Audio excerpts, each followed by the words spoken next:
Without Ratchet, Ironhide has no unacknowledged doppelganger, and so on.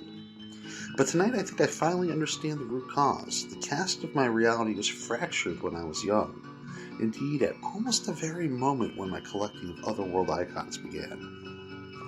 Though, as an adult, I have mended many of the broken bridges and passionately choose to define family and loved ones according to my own rules, and have found much happiness doing so, it suddenly is very clear that I have never truly recovered from being part of an incomplete set. So, for a glorious moment, I thought that was enough to reveal about old Phil.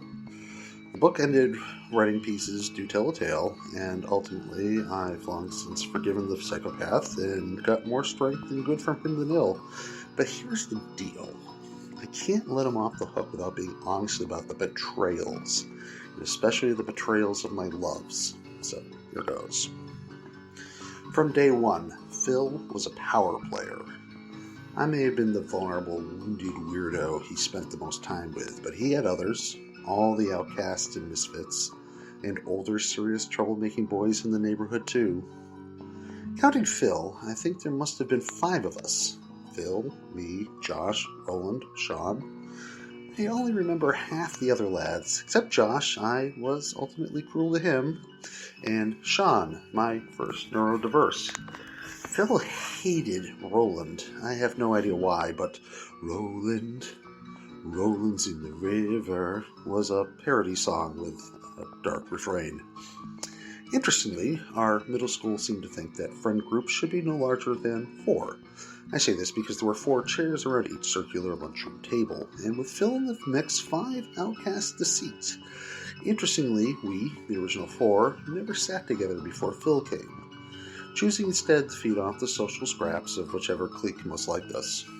But with Phil in the mix, he built a coalition of kickable dogs, and I think he secretly reveled in the 4 seats. Each day one of us would be forced to sit alone at an adjacent empty table, largely eating in silence while we listened to Phil holding court with the other 3. Despite by any measure being his best friend, and he mine, I seemed to draw the short straw more often than the others. And, of course, we were young boys, discovering our sexuality. Phil seemed to know more than he should have, if that wasn't already clear. One day he described in deep, lavish detail a pornographic film he had seen where a man's erect penis was coated in chocolate and licked clean. When we discussed puberty one day, he indicated that its primary features included quote-unquote hair growth, voice deepening, armpit funk, and most importantly, it was when sex becomes good. I didn't probe too far, but he seemed to be indicating the ability to orgasm, and definitely implied that the prepubescent would likely be having bad sex. At the time, I took it as hope that I might get to experience sooner than I imagined. Boy, was I wrong. But from where I sit today, it seems like a much darker thing for a child to say. And, like most boys, but probably not most 12-year-olds in the 80s, maybe I'm wrong, Phil pressed me to know if I had had sex with anyone. I hadn't, but I didn't want to be embarrassed entirely by my lack of experience, so I embellished tales of my lost loves. Whiskey and lovely Laura. In my child's mind, in my false narrative, we had come close to having sex. And that consisted of innocent pecking kisses and running around playing naked freeze tag.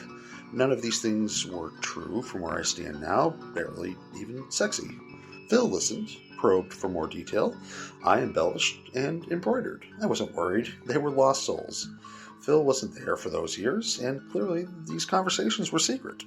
He asked, too, about those years, how I had gotten not 1 but 2 different girls to play with me, social outcast that I was. I told him in those days the cool kids were the outcasts, and the current outcasts were the cool ones, and gradually it just shifted and eventually flipped. That may have been a tall tale too far. I see, too, that for me, that tall tale may be a kind of truth. In my earliest scraps of memories, I was friends with the cool kids, and invited into their circles, and a valued playmate. Whether it was just the banal diffusion into cliques that most children experience, or my descent into depression that drove me downward, I don't know. Probably both. The next day in school, in what seemed like barely enough time for Phil to have even seen anyone relevant, let alone to have started rumors, Perhaps he had phone numbers in his Rolodex and wasn't afraid to use them. I was approached by the coolest kid in school. Keith may have been his name. I may also be conflating his coolness with that of Voltron's leader, who, with a snide smile, out of nowhere asked, "So, you and Laura, huh? Old Brandy girl too?" Yeah, right. I think the transcript is inaccurate, and the actual words were actually crueler still. It certainly felt that way. The embarrassment, the regretful besmirchment of my love's names, and in the moment, and forever after, I felt the deep sting of that betrayal. It was my own fault, on some level at least, for bringing my true loves into the web of deception and braggadocio, but I still hated Phil for it then. Though forgiven, I still hate the memory of that moment now. And he remained my best friend for at least one more year to come, even after I moved away from that town, because I always go back for my friends, the good ones anyway, if I can figure out where to find them. And that ends that chapter. Hopefully the theme aligns clearly with what we're building here. If not, feel free to leave some comments and we can have a discussion about it. This has been Bath of the Red Mage. This is Eric, narrator number 1, and I wish peace and blessings upon you all. Thank you.